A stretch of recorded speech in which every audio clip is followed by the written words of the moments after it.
নদী বাঁধ অবিলম্বে ঢালাই করা, 100 দিনের কাজ অবিলম্বে চালু করা, আবাস যোজনার টাকা মেটানো সহ মোট 19 দফা দাবিতে খানাকুল 1 নম্বর ব্লক তৃণমূল কংগ্রেসের পক্ষ থেকে ঠাকুরানীচক গ্রাম পঞ্চায়েতে ডেপুটেশন জমা দেওয়া হলো। নেতৃত্বে ছিলেন খানাকুল 1 নম্বর ব্লক তৃণমূল কংগ্রেসের সভাপতি দীপেন মাইতি সহ তৃণমূল কংগ্রেসের নেতাকর্মীরা।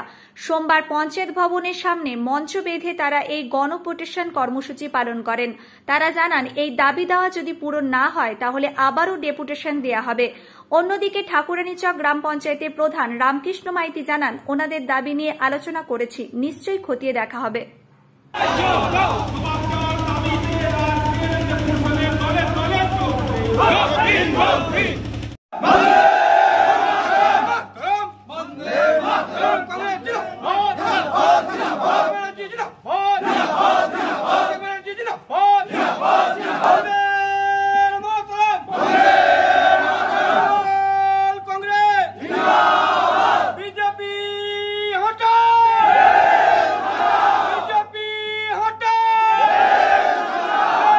আমাদের তৃণমূল কংগ্রেস দলের পক্ষ থেকে আমরা বিজেপির পঞ্চায়েতে কিছু অনিয়ম কাজের বা কিছু দাবি দাবা নিয়ে আমরা ডেপুটেশন দিতে এসেছিলাম। কত দফা দাবি নিয়ে মূলত এসেছিলেন?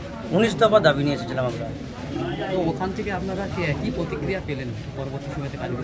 না, পঞ্চায়েত প্রধান উনি প্রতিশ্রুতি দিয়েছেন যে আমি চেষ্টা করব এবং স্বচ্ছতা ফিরিয়ে যাতে কাজ হয় এবং টেন্ডার যে স্বচ্ছতাভাবে টেন্ডার করার প্রক্রিয়া আছে সেই প্রক্রিয়া মেনেই আমি টেন্ডার করব এবং যা যা আমাদের দাবি ছিল তার মধ্যে কিছু কিছু দাবি বলেছে যে এগুলো আমার পক্ষে সম্ভব নয়, এটা রাজ্য সরকার উনি নিজে স্বীকার করেছেন। রাজ্য সরকার যদি আমাদেরকে সুযোগ করিয়ে দেয় তবেই আমরা পারবো, কারণ আমাদের তো পঞ্চায়েত শুধুমাত্র ক্ষমতায় আছে, আমাদের রাজ্যের ক্ষমতা নেই, তো আমরা পারবো না। উনি স্বীকার করে নিয়েছেন, তাই উনি দলের আমাদের এই রাজ্যের সহযোগিতা চেয়েছেন। সেই সহযোগিতা পেলে সেই কাজগুলি করবেন, বাকিগুলি পঞ্চায়েতের মাধ্যমে যেটা করার দরকার উনি সেটা চেষ্টা করবেন বলেছেন। ওই কথা বলে আমাদের প্রতিশ্রুতিতে উনি রিসিভ করে দিয়েছেন। যদি এই যে 19 দফা দাবি এনেছিলেন, এই 19 দফা দাবির মধ্যে যদি কাজ না হয়ে থাকে পরবর্তী পদক্ষেপ কী রাখছেন? পরবর্তী পদক্ষেপ আবার আমরা গণতান্ত্রিক প্রক্রিয়া যেটা করার দরকার আমরা সেটা মেনেই করব, আমরা বৃহত্তম আন্দোলন করব। এই ঠাকুরানীচক গ্রাম পঞ্চায়েতের মূল যে সমস্যা এই 19টার মধ্যে কোনটা বলে মনে করছেন? মূল যে সমস্যা, মূল অনেক কিছু সমস্যা আছে, যেখানে কিছু কিছু পিএইচিতে অনেক বাড়িতে জল পায়নি, তাদেরকে বলাও হয়নি এবং ডেকে তাদেরকে বুঝিয়ে দেওয়া হয়নি আপনাদের মিটার কানেকশন না থাকলে আপনারা জল পাবেননি, কানেকশন পাবেননি যাতে, এবং অফিসে অবিলম্বে দরখাস্ত করুন। পঞ্চায়েতের প্রধানকে একটা লিখে দিলে অফিসে চট করে তারা ওটা দরখাস্ত করলে তারা একটা 5 টাকার যেটা ওই রিসিপ্ট দেয় ওটা দিয়ে দেবে, ওটা যদি দেখানো যায় তাহলে ওদের কানেকশনটা হয়ে যাবে, এটা বলেনি। এবং পঞ্চায়েতে যে 100 দিনের কাজটা বিজেপির তরফ থেকে বন্ধ করে দেওয়া হয়েছে রাজ্য কেন্দ্র থেকে, সেটা যেহেতু মহাত্মা গান্ধী ন্যাশনাল যেটা প্রক্রিয়াতে আমাদের 100 দিনের কাজ হয়, সেই জব কার্ডটা যে ওনারা বিজেপির পক্ষ থেকে বন্ধ করে দিয়েছে ওটা সাধারণ মানুষকে ওনারা বোঝাতে সক্ষম হননি। ওরা মিথ্যে প্রতিশ্রুতি দিয়েছে, ওরা মিথ্যে কথা বলছে, এটা তৃণমূল কংগ্রেস বন্ধ করেছে।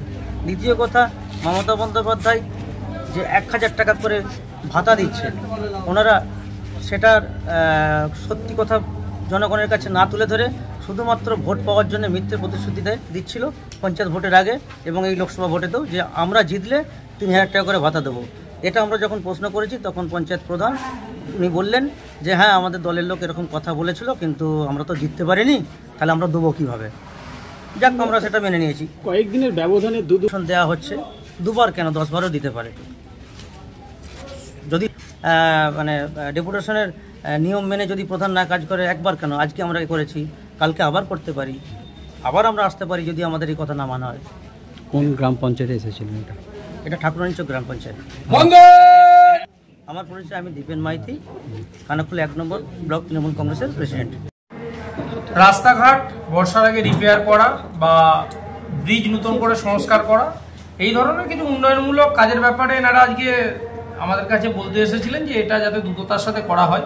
তো আমি আপনাদেরকে বলে রাখি, ওনারা বলার আগে আমরা কিন্তু পঞ্চায়েতের তরফ থেকে ভোট পরবর্তী যে আমাদের পঞ্চায়েতের সাধারণ মিটিং হয় পঞ্চায়েত সদস্যদেরকে নিয়ে, সেই মিটিংয়ে আমরা কিন্তু সিদ্ধান্ত নিয়ে নিয়েছি যে আমাদের বর্ষার আগে কি কি প্রস্তুতি নিতে হবে। কারণ আমাদের ঠাকুরানীচক গ্রাম পঞ্চায়েত একটা নদীমাতৃক পঞ্চায়েত, বন্যা কবলিত এলাকা, তো বন্যার আগে কি কি প্রিপারেশন নেওয়ার দরকার সেটা আমরা অলরেডি নিয়ে নিয়েছি। যে সমস্ত নদীগুলো নদী বা নদীর ধারে যে বাঁধগুলো ভগ্নদশায় পড়ে আছে সেগুলো কিভাবে দ্রুততার সাথে রিপেয়ার করা যায় বা কাঁচা রাস্তাগুলো দ্রুততার সাথে আমরা রিপেয়ার করতে পারি, এই ধরনের প্রস্তুতি আমরা অলরেডি নিয়ে ফেলেছিলাম।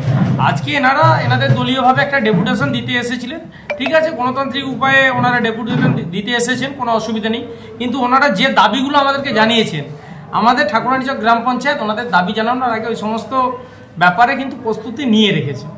কিন্তু এই ব্লক সভাপতি দাবি করেছেন যে আপনি নিজে স্বীকার করেছেন কিছু কিছু কাজ যেটা রাজ্য সরকারের সহযোগিতা ছাড়া হবে না, কি বলবেন এই ডেপুটেশনের মধ্যে তেমন কিছু? না, আমার ঠিক জানা নেই উনি কি বলেছেন, তবে এই ধরনের কোনো কিছু বক্তব্য আমি এখানে রাখিনি।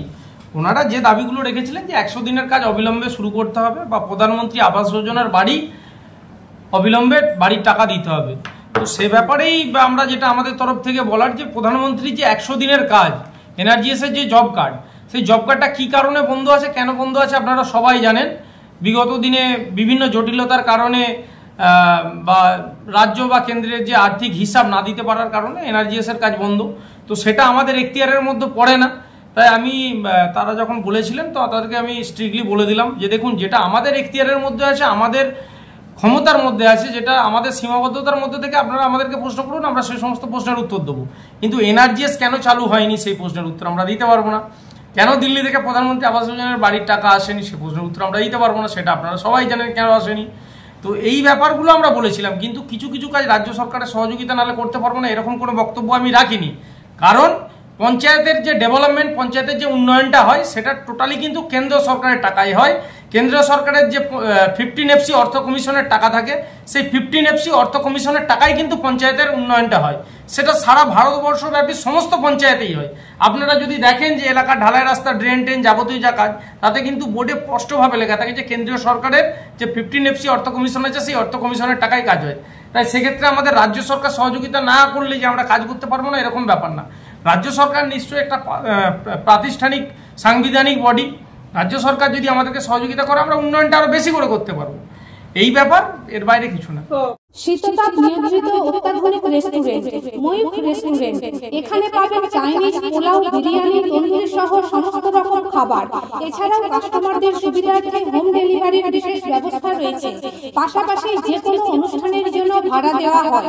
আমাদের ঠিকানা খানাকুল হেলান সংলগ্ন তিলক চক। Phone number 8617492616 9732162360। সেরা খাবারের স্বাদ পেতে আজই আসুন ময়ূখ রেস্টুরেন্টে।